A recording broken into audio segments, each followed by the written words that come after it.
You fall down, get up. You fall down, get up. You fall down, pull yourself out the mud. You fall down, get up. You fall down, get up. You fall down, pull yourself out the mud. You don't ever get to choose your trials, tribulations, or blues, child. But still, it's your cross to bear. Ain't nobody said it was fair. Oh, you fall down, get up, fall down, get up, fall down, pull yourself out the mud. Ah, you fall down, get up, fall down, get up, fall down, pull yourself out the mud.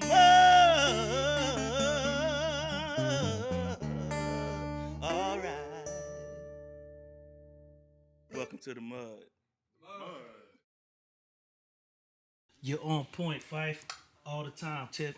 You on point, Fife, all the time, Tip. It's your boy up in the building, Skylark Lounge, aka the Mud.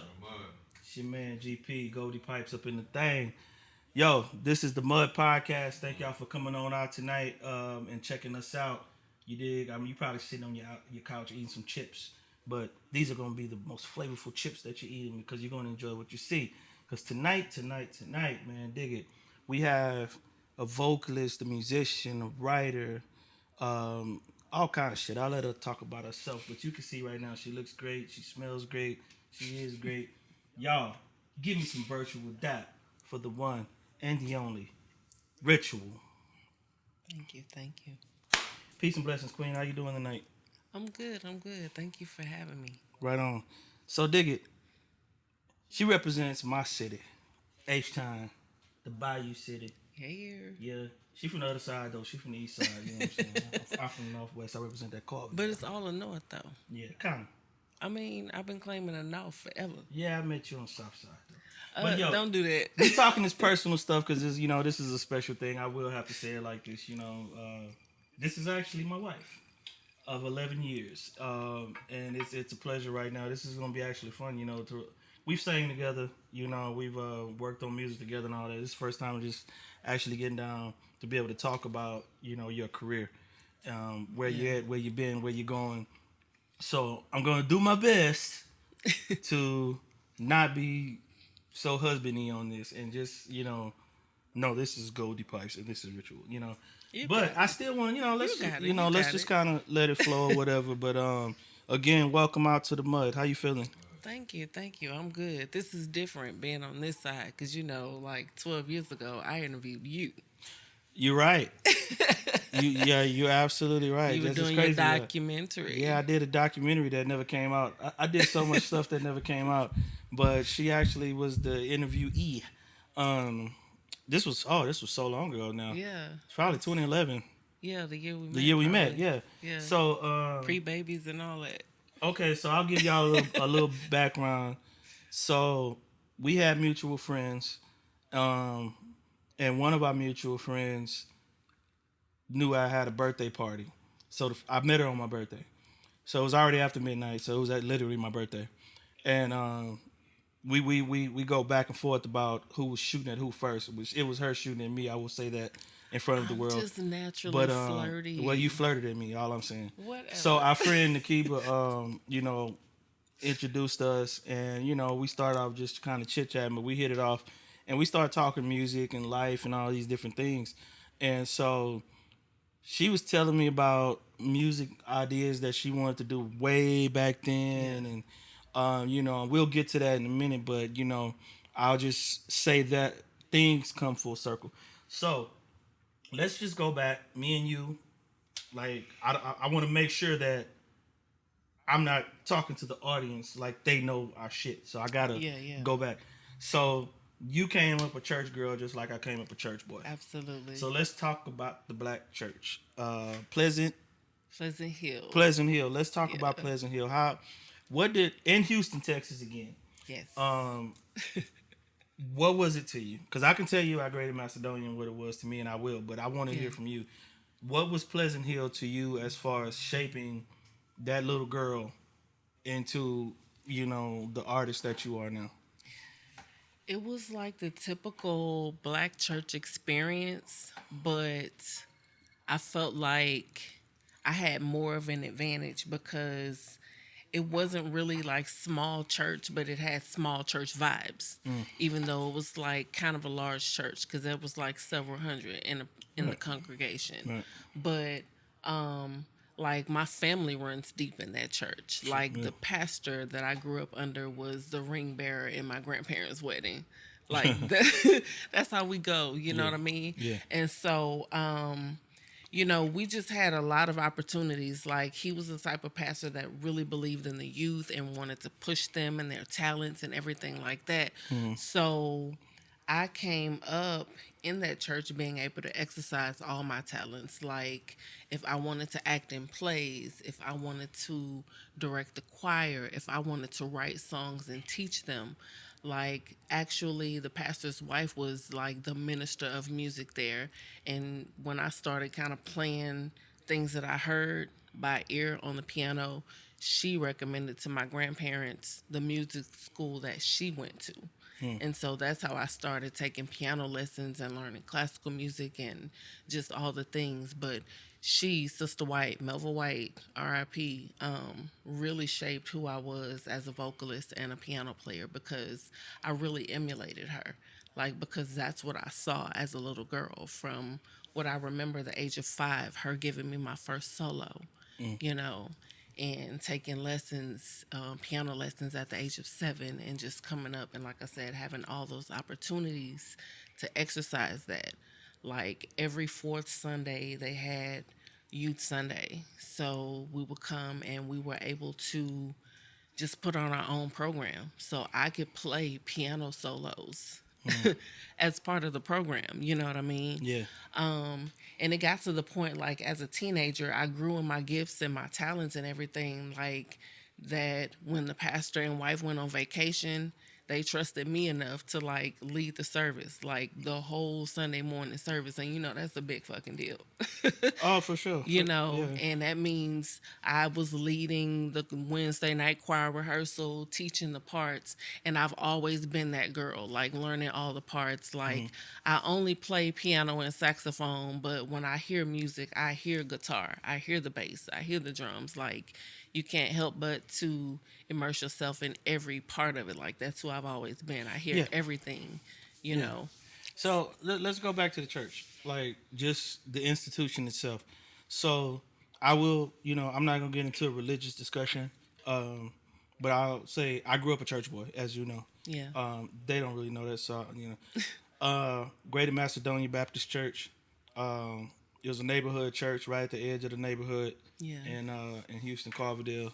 I'm always shouting out my hood. Um, but shout out to Sister Wells, shout out to Sheila Jackson. Those were the musicians. Sister Blair. Sister Blair was a mean old lady when we was little. I mean, she was nice to other people. She was mean to us though. She was the old lady that would rap you on your knuckles with the Yeah. ruler. But she played the piano for Sunday school. You know what I mean? And Sister Welch, they were the choir directors. Sister Sheila Jackson, she was over the male chorus. So I was the little boy that sang in the male chorus growing. Okay, use that one. I was the little boy, Yeah. around a bunch of grown men hollering like the male chorus. Whoa! It was like that Yeah. quartet sound. Everybody had to show their masculinity and sang louder than everybody else. It's like, no, you have to blend, baby. You ain't gotta yell. But so it was like it was an institution. Yeah. The black church, like I said that all that to say this though is that I'm not necessarily there anymore spiritually as far as the doctrine or what have you. Any of Right. y'all want to fussy me about that later? We can talk about that on the Right. side. But as far as just the institution of the black church, there's so much Africanisms in it that we brought over from the continent. And one of the main outside of the rhythm of it is definitely the rhythm of black church, like they call shout music, is very African. But the main thing that I felt is the village aspect. Right. As you just said, it's like it's places, it's the youth ministry, and what I mean, it's basically you come up with a certain, it's like a graduation class.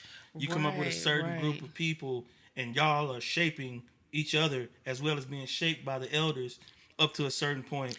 Exactly. And Because it wasn't just the music, it wasn't just the vocals. Like I feel like even the job skills that I cultivated, Yeah. like started there. Like being Sunday school secretary Yeah. helped me like be admin for small businesses. For You know sure. what I'm saying? Like they Yeah. were always cultivating those gifts. If they knew you could do something, they were going to find a way to let you exercise it. For sure. So that's one of the things that I really appreciated about like the black church and that whole community vibe. Yeah, cats don't really get it. It's like, just like it's that's why I still have love for that because it really shaped my mentality. And I'll tell anybody in a minute. Shout out to my Uncle Sonny. You know what I mean? I call him Uncle Sonny because that's what I grew up calling him. But I guess I was around 13 or 14 after my original pastor, Pastor Prince Racing. And shout out to his wife, Sister Racing. She just passed away this week, actually. Beautiful lady, like just I mean, such a beautiful lady. So I want to shout her out on the mud. Um, but around age 13, 14, my grandmother's brother, we call him Uncle Sonny, became my pastor. And he, you know how it is when a pastor can sing and they, like, he's Yeah. like, I know how to shout black folk. That's Yeah. it's like, that's all Goldie Pipes is. I've told you this, Yeah. but The squalling, yes, the it's theatrics. that's my Uncle Sonny. Yeah. That's my Uncle Sonny and my Uncle Gene. My grandmother's two brothers. For sure. Uncle Gene's tall and skinny. Uncle Sonny short and kind of broad shouldered. Yeah. I'm like just I picked up from both of them, but it's just that whole, you know what I mean, singing with your shoulders, kind Yeah. of thing. That's all Goldie Pipes is. It's, I do my little deacon dance. I call it the deacon dance, and Yeah. I'm just going back to church, and that's what the blues is. That's why Right. I've discussed that several times. It's like a lot of people want to act like they know what the blues is. You know what I mean? But it's Well, like we talked about that with jazz. And it's you yeah, yeah. mentioned the gatekeepers Yeah. and all of that stuff. Or like last weekend doing the Ray Charles tribute. Like that's just church. It's Recycles. Ray like, ain't nothing but church. I mean, that's what I'm saying. It's like, and I ain't saying like he ain't no. It's the church. It's that Right. what we brought over and what we've built. And I'm saying It's we our as spirit, a you know? community of black people that Yeah. came over, that were brought over to America. It's a spirit that supersedes all of the labels. Yeah. That's why like I'm not worried about the labels, the Christian or this and it's no, it's the spirit behind it. Yeah. That motivates. And you can't tell me that it doesn't work because in less than 2 years, Goldie Pipes touched Austin and became a huge ass name, and now I'm doing this. And it ain't nothing but church. Right. It's like it's what I grew up doing and it's natural. And that's my motivation in the blues. I'm a church boy, found my way in the blues, just like Ray Charles. Right. And it's like Bobby Blue Bland. I was like, that's me. So it's like that's power in it. There's power in it. So anyway, we can talk about the church all day. Yeah. Unless there's something else you want to say about Well, it. that's before we kind of move how on. I found my way to jazz. Okay. Because Let's talk about like that. just figuring out my lane and everything. Because like you said, growing up a church girl, and then getting all of these different experiences, and doing like gospel stuff and singing in groups and all of that stuff. But then as a solo artist, trying to figure out, okay, where do I fit? What is it that I want to do? And for me, I knew gospel wasn't it, as far as like a career. But I knew for me, jazz was close enough. I felt like because it was the same nuances, it was the same energy, the same spirit. I got introduced to jazz in high school playing saxophone and fell in love with it and realized they were like soul sisters. Absolutely. Yeah. So, like I said, to me, it was close enough. And the fact that jazz has that improvisation, you can bring your own energy to it and your voice. And it's not so rigid. Right, yeah, You know what I definitely. mean? I was thinking about that when you brought up jazz. It has that rebellious Yeah. attitude, that fight the power Yeah. kind of thing. Yeah. It's like it's like a genre. I don't even call it. It's more of it's a culture. Jazz is definitely a Indeed. culture, but it's like that Public Enemy that but it does it without even having to say words. You know what I mean? It's hip hop. Before hip hop, without having to actually say words. Yeah, of course you had singers that started singing, over the music, but the culture was built on the music, like hip hop. The culture was Right. built on the music, and then the MCs came after the Right. fact and built it. So people talk about hip hop right now. Hip hop is about the DJ cultivating the vibe. Right. That's the foundation of hip hop. That's the foundation of jazz. That's the foundation of gospel. That's the foundation of blues. I mean, all of it is predicated on the African drum. Shout out to the drummer, CG. Yeah. Where you at? CG is a drummer. KJ, where you at? I'm over here. He's a drummer. Charlie. Yeah. Another drummer. We got three of my rhythm team are drummers. The heartbeat. Literally are drummers. So definitely it's the rhythm. It's that heartbeat. You know what I mean? The vibes of the universe, of the planet. You know what I mean? It's like, and you can't shake it. Right. Because when you lock into that shit, I don't care what the genre is. If you lock into a cold ass jazz pocket, you in that bitch. You know what I'm saying?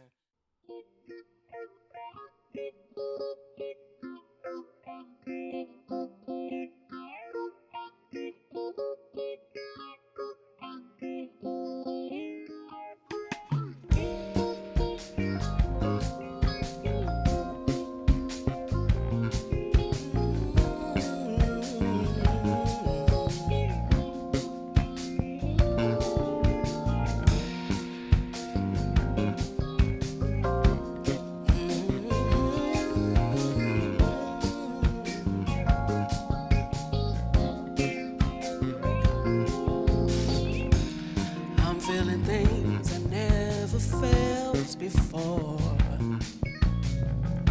seeing the world in a different view,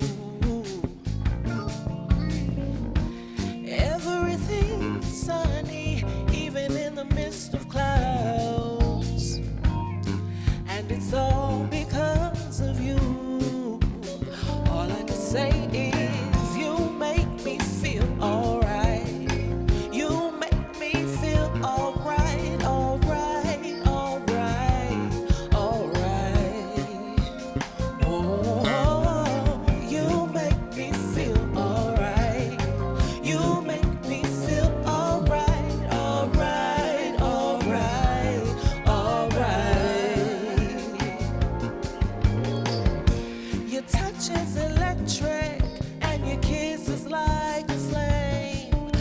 Ignites me with passion and desire. I feel it all through me. Erogenous energy, crazy chemistry, and I can't hide it. I won't fight it, 'cause baby, you make me feel alright. You make me feel alright.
I am feeling the sun on my skin, and it's a sin that it cannot do what you do. I don't know what it is about you, but I no longer want to question. I got no clue on how you do what you do, how you bind me to you with no clue, make love more than a haunting suggestion. You make me feel feeling again. You make me best friends with the ceiling again, if not kinfolk to the sky. And I am so high, I am cool with the clouds. And They congratulate me because I am now the reverse of undone. You make love make sense. You make love a noun again. You make me upside down, frown again. If you and me and love again and again, all we do is win no matter what. You are in uncharted territory, i.e. everywhere I need to be. You love me beyond borders. We must be stars because my light has been dying to reach yours. My heart beseeches yours, asking me if we could go half on forever. See, my hand folds to the shape of yours, for we are willfully tethered.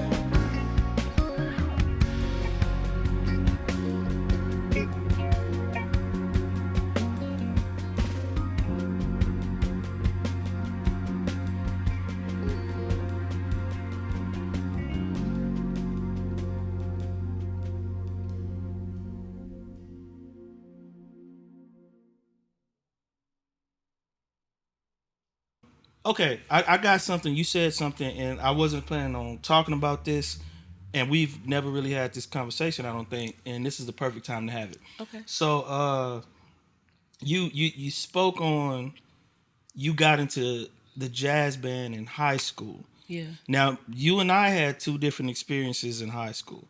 I went to school in Cy-Fair ISD, which was mixed, but it was predominantly white. I just got to call it what it is. And in the 90s, we got bussed from my neighborhood because we had our own school in my neighborhood before I was born, and they shut it down and they started busing us to the white schools. Right. So by the time I came along, it was full-fledged integration.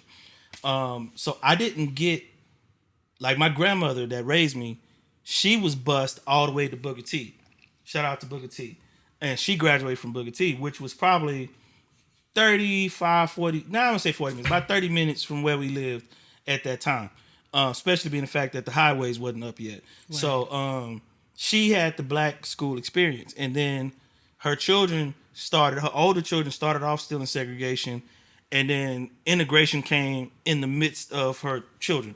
So one of my uncles started out segregated and then got integrated, and then his little brothers and sisters, which was my daddy and my two aunts, they were in integrated schools. But you didn't have that experience. You actually went to a black school with black teachers and a black identity. Like, it's kind of like, shout out to Coach Prime, Deion Sanders, when he went to Jackson State and all of a sudden the light was shined on HBCUs on a national scale like never before. And now he's at Colorado, but that same energy and culture has come to Colorado University, University of Colorado, excuse me. So you being at a black school, that has that HBCU feel, right? So what was that like for you? Because I didn't experience that. I was like, I wish I could rewind that shit and drop myself off in it. But how was that for you? It's definitely a different energy because, like, the high school that I went to, like, all my uncles came through there. Like, uncles were football stars over there. Okay. They weren't better than me, but yeah. Oldest uncle, he actually played saxophone in the jazz band, came up under Conrad Johnson. And y'all can Google Conrad. Like, he's a legend. Whole icon. Like, yeah, he's definitely. Like, seriously. Got a chance to meet him, interview him, and all that. Like, what was the high such an school? Cashmere High School. Yeah. Okay. Yeah. Okay. So, shout out to Cashmere. Yeah, they had like a documentary on Netflix a while back called Thunder Soul. Thunder Soul. Is that the name of the band? Yeah, that's also the name of the band. Okay, cool. But go ahead. Yeah, so I mean, it was a different experience because I feel like a lot of opportunities, like, it was like going to school with your aunties and uncles. Like, when they identify the kids that were really going somewhere and wanted to do something and make something of themselves. So when you're in these classes, these teachers know that you're about your business. Like, I literally got called out of class when the counselors got a new scholarship opportunity. Yeah. Like, they're going to call me out of class over the loudspeaker so that I can come and get that application. So they cared. They wanted to see you succeed. They wanted to see you progress. Even in band, like, I played piano from the age of 7 all the way through, high school and everything. So I decided in 11th grade, I want to pick up a saxophone now. You know, but the relationship I built with the band director, like that's how I met Conrad Johnson, you know, and got a lot of the opportunities that I got. Like how you come in never touching the saxophone before and end up first chair in concert band, you know, 11th grade. And these people have been playing since middle school, you know. But he saw Humble brag. he saw my acumen. He saw I was serious. You know what I mean? Yeah. And, you know, I notice when teachers notice me. So, of course, I'm going to take advantage of the relationship, you know? Yeah. So, you know, it was just that whole black school experience. Like, again, like going to school with your uncles and aunties. Yeah, like, I wish, because they're going to keep you in line. Yeah, I grew up with a cat named BJ. His grandmother and my grandmother were like best friends. And so when he would come back to the neighborhood, you know, we all went to the same church.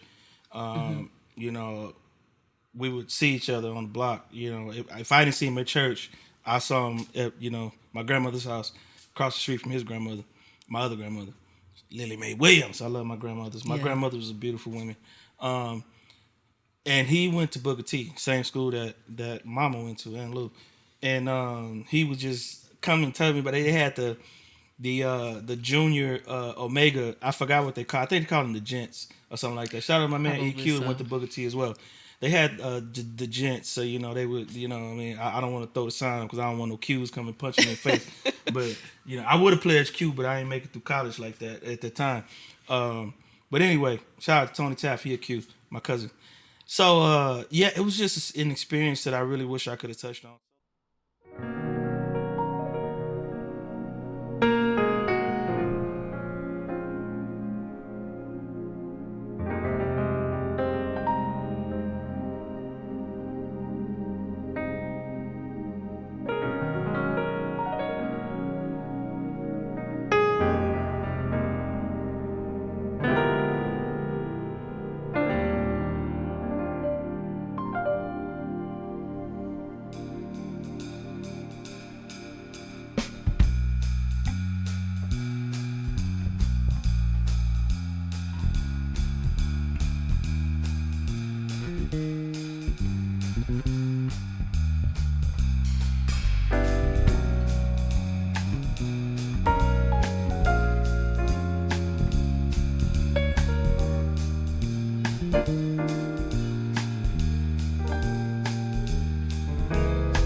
You take my love and I'm willing. There's no limit to the love I'm giving. The love I'm giving, yeah. Oh, ooh,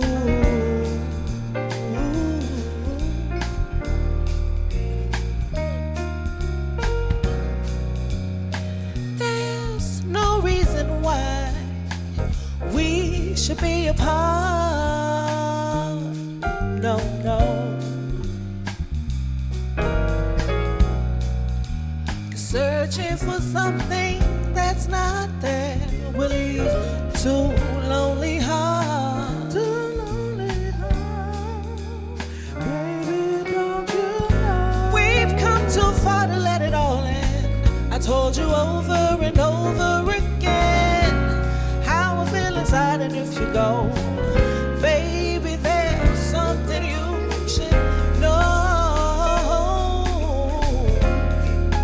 Something you should know. Something you should know. There's something in my heart. Something in my heart. Something in my heart. Always got me hooked on you. Oh, yeah, yeah. Something in my heart. Something in my heart. Got me hooked on you.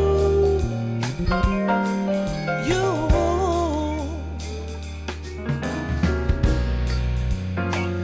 Baby, if we try, things could get better.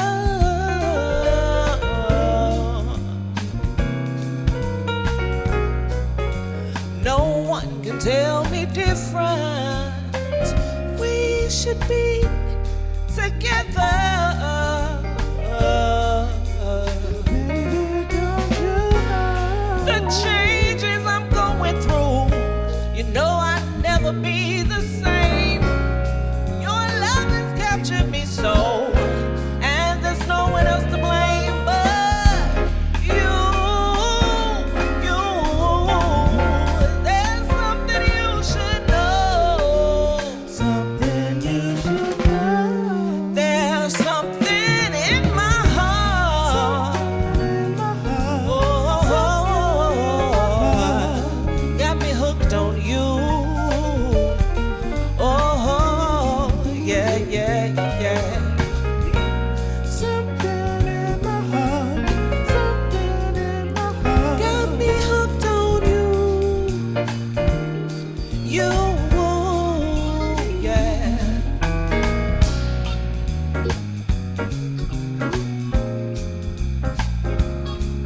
Something in my heart, yeah, got me hooked on you. Got me hooked on you, baby. Yeah, yeah, yeah, yeah. Something in my heart got me hooked on you, baby.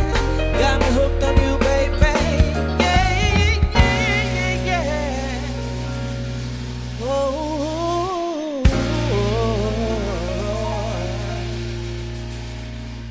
got me hooked on you.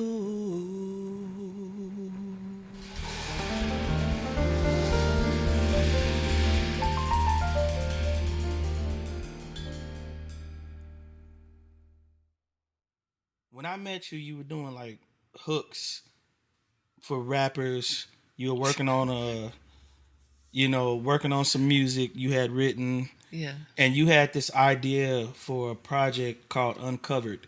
This was in 2011 when we met. Right. At the very beginning of 2011 in January. So it was like you had this idea for this project you wanted to do back then, and you wanted to touch this jazz fusion market back then. And when we talked, you said you didn't really have a straight direction for the marketing kind of vibe, but you had some ideas of what you wanted to do. Really didn't have a name for it. You know what I mean? Because like jazz fusion to some people means something else. Yeah. You know what I mean? Yeah. And now I'm hearing like they're calling it progressive jazz. Is that what they're calling it? Yeah. Yeah. So, like I said, you had songs written down. This was, like I said, in 2011. This is 2023. Like, and back then you were just telling me about certain songs you wanted to do, a certain style you wanted to do, and it was new to me. Yeah. You actually introduced me to like Robert Glasper, and he's from Houston. Shout out to Robert Glasper, H-Town.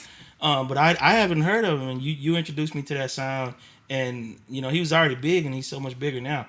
But Uncovered, this project that you hooked up with Trybal Klef Productions Trybal Klef in the house. Shout out to my man CG, because CG makes shit happen. He does. CG was instrumental Very much so. And putting some things together. In Miss Ann's basement, shout out to Miss Ann, man. Yes. Miss Ann was, so good to us. To put this project together. And so it's about to come out actually now. Yeah. We're about to drop it. You already had a single drop, but we're getting ready to drop your other single. We're going to drop the videos and all these different things. But how does it fucking feel to have this vision way back then, like before we met, actually come to fruition now? It's funny because that's the same word I was going to use. Like, it's a beautiful feeling to see it come to fruition. It's like, it's almost like that birthing process. You know what I mean? Like when you find out you're having a baby, and we went through that together a few times. Yeah, a few times. Finding out that you're expecting, and then just that whole journey, and then finally getting to meet that little person. It's the same thing, like, because that was just an idea. It was a spark. It was a romance, something that I wanted to do. And it evolved so many times. There were so many iterations of it because the songs changed. Yeah. Some songs you want to do, and then other artists dropped, so you had to. And let me tell you, because I feel like the universe will drop something to you, and if you don't do it, it'll just pass on to somebody else. It's not yours exclusively. Like if the universe want to put something out, it'll put it out there. That's how the Mud be Podcast. Through you. That's how this became. Yeah. We talked about it, like Charlie, we talked about it. Same deal, and it was like, if you don't do we need to do this now. Because if we don't, somebody's going to take this and run with it. And then we're going to be sitting there looking stupid. You dig? So the project is getting ready to come out. And I'm excited. You are the high priestess of jazz fusion. That's because you live in that, you vibe in that. Yeah. I want to give a quick shout out before we get out of here. We about to wrap this thing up again. It feels like, we have to structure these things, but the conversation just seems to flow. Yeah. But before we get out of here, shout out to CG. Yes. Man, it makes things happen. Shout out to Charles Hunter. Yes. John Dees. Yes. Jimmy Blazer. Stephen Greer. I'm gonna get to him. Joe B for spitting on it. Yeah. Ari Barnes. Ari Barnes on the trumpet. Yes. I'm missing somebody, but who else? CG, who else was on that? Besides Steve, because I got to shout out Steve before we get out of here. Mimi did some backgrounds. Yeah, shout out to Mimi Funk Queen. Backgrounds, yes. But shout out to our main man, Mr. Steve Greer. Yes. I ain't gonna never forget that brother. Steve Greer played the guitar on the project, and you know, I still, when I listen back to it, I still hear some licks that Steve hit. Yeah. That I just kind of shake my head like, damn, Steve, he was so talented. Indeed. I hope that y'all have babies that was gifted as Steve Greer and as for sure, as inspiring. And you know, now don't get me wrong, I'm not gonna say Steve was like baby Jesus, you know, little baby Jesus. Well, I'm just saying he was just a beautiful guy. And I you know, matter of fact, if you look at our logo of Trybal Klef Productions, it's Steve Greer. And so I want to shout him out before we go. So before we get out of here, I know you went through a lot of ups and downs as an artist and going through your journey, but you're here now. Yeah. So what's next for R1TUAL? And I'm not talking about just that project. What's next for R1TUAL as far as where do you see yourself going, you know, in the near future? What artists do you want the world to know that you are? And, you know, we can go home with that one. You know, I don't call my shows performances or shows. It's energy exchanges. It's about changing the world. You know, when we originally started this thing before I was known as R1TUAL, I was just going by my name, Neshama, and that means the breath of God. And I take that literally because when I meet people, I want them to be changed. You know, I want them to be better than when we initially met. You know, I want to breathe life into them and be that positive change. I want them to remember our interaction. And so as an artist, I want to take that same energy. I want you to remember our interaction. I want you to remember that energy. I think they said it's Maya Angelou that says people may not always remember what you said and did, but they remember how you made them feel. And indeed. I aspire to make people feel amazing, to make them feel good about themselves, to make them feel good about our meeting and our exchange. So that's what I want to do, not just through my music, but through my words, through my actions, through my writings, through everything that I touch. Right on. So look, I wish you the best. You know, I got your back and all my energy in this thing. I wish everybody that went through the things that you went through, you know, the journeys of being a female in a male-dominated industry, you know, just easier passage without having to compromise who you are, who you want to be, what type of artist you want to be.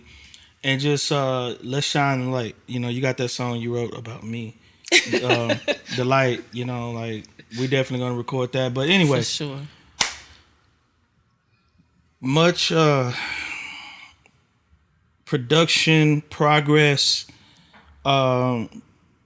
just the fullness of whatever manifestation you want to bring to the planet, to the people, to music, to our children, and just in your life.